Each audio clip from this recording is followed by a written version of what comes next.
Hey everybody, this is Devin with Homeschool House Calls, and we are going to talk about some of the most powerful tools that will be in your homeschool or your business kit. Y'all can't see my face, can y'all?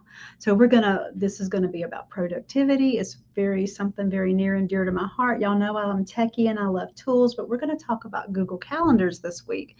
And maybe we're not utilizing them well enough. I know I'm not. We're going to work together. We're going to talk about it. And then maybe this week we'll have some little short videos y'all can catch that will show me applying it to myself. So, anyway, we're going to walk through this on how to plan like a boss using color coded blocks and reminders and recurring tasks and a weekly rhythm that will help us feel grounded and in control. Because if you're like me, you feel like you're out of control often. But anyway, so let's start with your homeschooling day.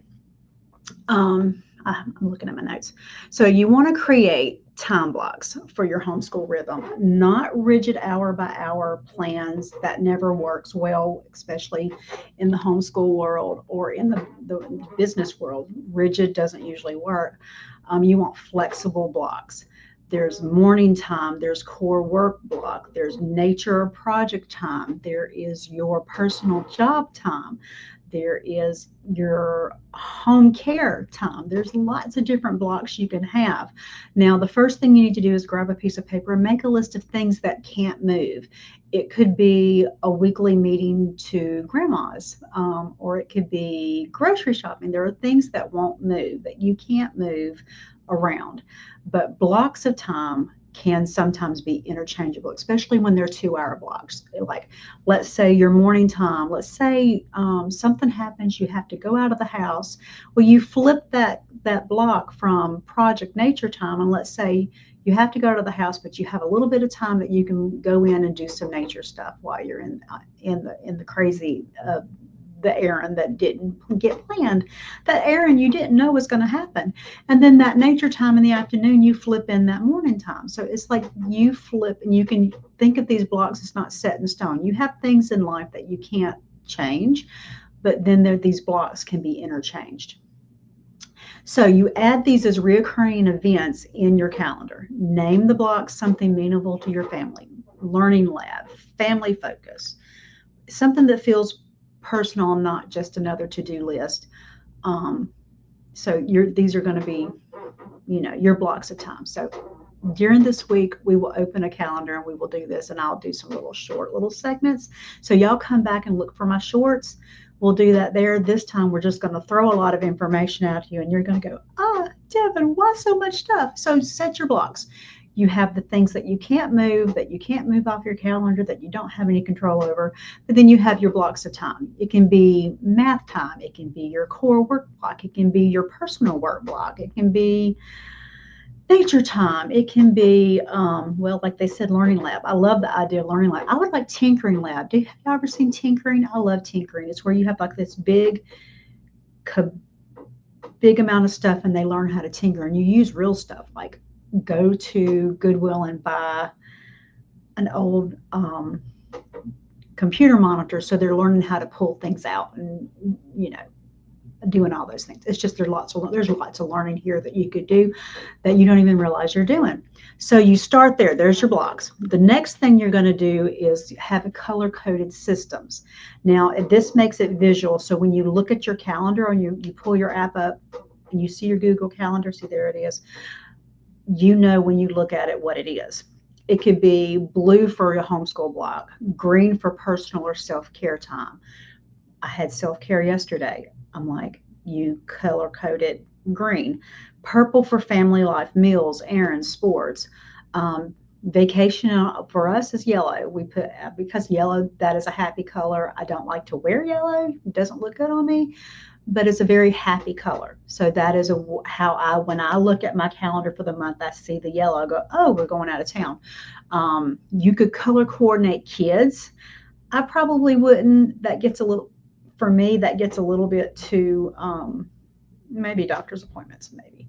But with school, keep it blue for homeschool blocks. I mean, you could do red for math. Like, and then you look at it and you go, oh Lord, Miss Math, we got to do math. But then when you glance at your calendar, you're not you see, you kind of have an idea and it gives you a clue. It might be overwhelming, but it's like it just gives you a clue at what's going on and what you have going on. So I love the color coordinating.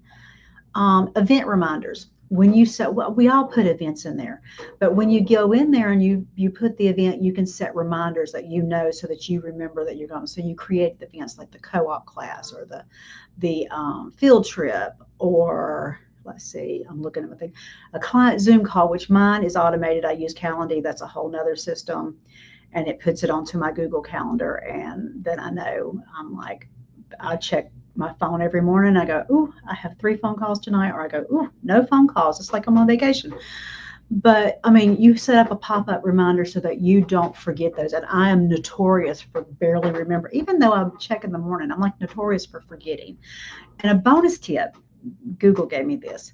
Use emojis in your event titles. This makes it easier to spot and maybe adds a little bit of fun when you're having to do something you might not want to do.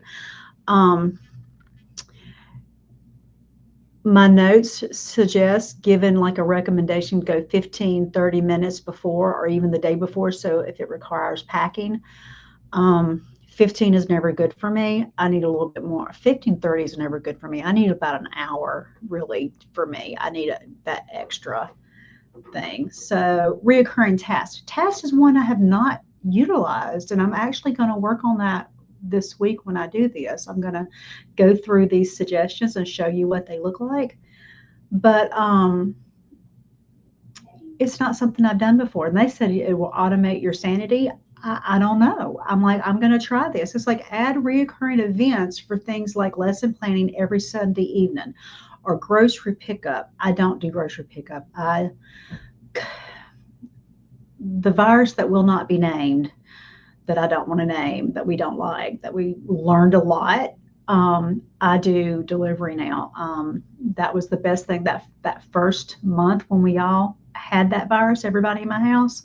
I spent so much money on grocery pickup, I decided to give myself a membership at Walmart Plus. It is lovely to not have to run pick up my groceries, that they just come to my house. Also have learned that if I'm out of town on vacation, like one of my adult kids stay home, I can like send them groceries or something if they need it, or my younger girls if they need supplies for different things that girls need. And it's an emergency. You know how it's an emergency.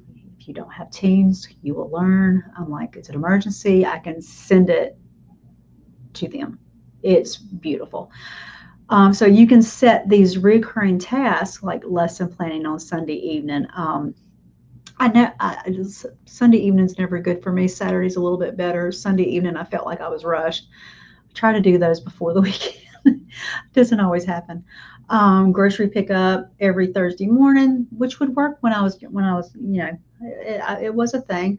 Grading and record keeping every Friday, every other Friday. That is I love that when that suggestion, because record keeping, you can fall behind, and it is so important. Y'all know I'm pro record keeping. Email check-in weekdays at 2 p.m.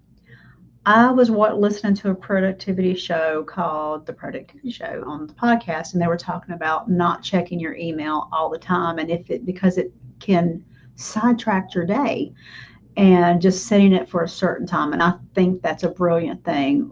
Unless you were waiting for something, there's usually nothing that you have to do right then in an email. If it's going to be something that happens that you have to do right then, it's going to be a text or it's going to be a phone call. So setting up not checking your email or even your phone every day. They were even saying, I love this podcast, they have Wisdom Wednesdays on like a 10-minute segment, and they were talking about leaving your phone in a different room when you have something important going on. And that's something for homeschooling that works very well, I think. Putting your phone somewhere else. Nothing in the world is going to fall apart if you spend 2 hours without your phone in the room. Okay, let's see. Yeah, I'm like, I wish I could just show y'all my phone. When it is already on the calendar, you don't have to remember it. It just becomes part of your rhythm. And that's what the tasks are for. It's just becoming part of your rhythm. And I love that. I also love ChatGPT because it'll make me new agendas all the time. So Okay, so inside Google Calendar, you'll see on the side panel where you can toggle between Calendar, Google Tasks, and Keep Notes. I love Keep Notes. Um, use the task feature for checklists like curriculum orders, homeschool portfolio task, or even packing lists for a field trip. Use reminders for one-time to-dos like register for homeschool conference or return library books. That's what my notes suggest. I think this is beautiful. These are things I have not utilized, and I'm going to work on this. I'm actually very excited about setting this up and showing y'all how this works, and that will come through the week. Today's just introducing the subject. The shorts will be where all the little things are. So I might do a whole video too, but I love the shorts because it's like it gives you little short little nuggets, and you don't have to get overwhelmed. So use the task for features like checklists and curriculums. I love that because I have not done that. I'm like, I have not utilized that part. So your bonus, for that CEO hour prep day work, things that just we don't usually put into our time because we're not thinking of ourselves as a boss. And when you're homeschooling, you are so much more than just mom. You are the boss. And even if you don't, I mean, most of us have some kind of side gig, and um, you need to highly value your time. You are the boss of the house, and you are the boss if you have a side gig. You're the boss there, and you have to be organized. And if we can do, I don't think we can do it all, but we can do most of it, and we'll get to everything else tomorrow. So for me, Fridays are my that's my prep day for almost everything. We have co-op that day. My husband has taken over co-op because it pulls a lot of my attention, and I felt like my church school was getting, and also this YouTube channel was getting put to the back of the burner. And so he said he would step in to handle that day-to-day operation, and so that I can work on what I need to work on to make sure everything's running smoothly. So for me, I block off time to review my calendar. I also review my calendar every week because enrollments can be added any night, any day, and I'm like, I have to make sure that's going on. I prep homeschool lessons. I don't do as much now. My girls are automated now. It's just that the where we are. But I mean, many times I have had to prep homeschool lesson, batch content for the YouTube channel, or work on a school project, do a brain dump, journaling. I'm not good at utilizing that. I need to learn how. But when you set this in your schedule, whatever you need can be done. Then checking in your goals. I mean, we have goals as moms that go beyond homeschooling, and we have to check. And if we're not taking time to dream and to do things, then we don't know. You could give it a name that inspires you. One of the suggestions when we were writing this was Sabbath prep. On Friday afternoon, yes, we definitely need to prep for Sabbath. Saturday is my day to me where I try to spend time with God, and then I have Sunday where I have church, and it feels like work sometimes. I love my church, but we love it.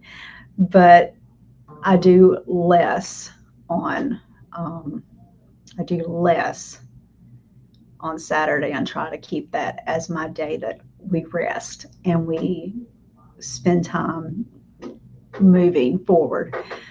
So you put it on repeat. So, I mean, and should we have to put it on our calendar? No, but sometimes that gentle nudge of seeing that word or that whatever you're needing to do in that time frame is beautiful. And we definitely want y'all to utilize your calendar and everything that you need to do.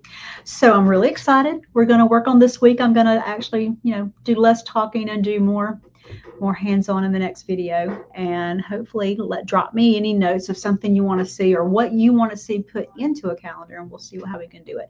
So remember, you don't have to do everything. You don't have to know everything.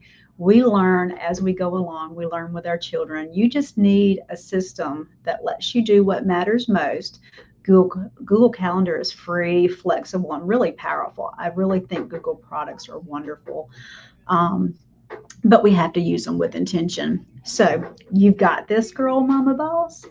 Your calendar doesn't have to control you. You're in charge. I know y'all see me watching my notes. I'm glad y'all love me. I need to learn how to put my notes here, but then it would cover up the camera. That would be sad. That kind of looks funny. I think, what? But anyway, so I am going to come back tomorrow and start doing some of these things on the calendar so you can see what they look like. I just decided that it would look better if I record it on another platform because I love StreamYard for live streaming, but it doesn't share very well. It doesn't share screens well. It's not very pretty. So we're going to use something else and do some screen sharing with that. I will see y'all soon. I appreciate y'all. Y'all like and comment, subscribe. Give me some notes, some things you want to see in Google down the bottom. Tell me what scheduling task you don't like my least favorite would be cleaning. I don't like cleaning, but let me know what we can do and what we can make things more productive. I'll see y'all next week. Bye.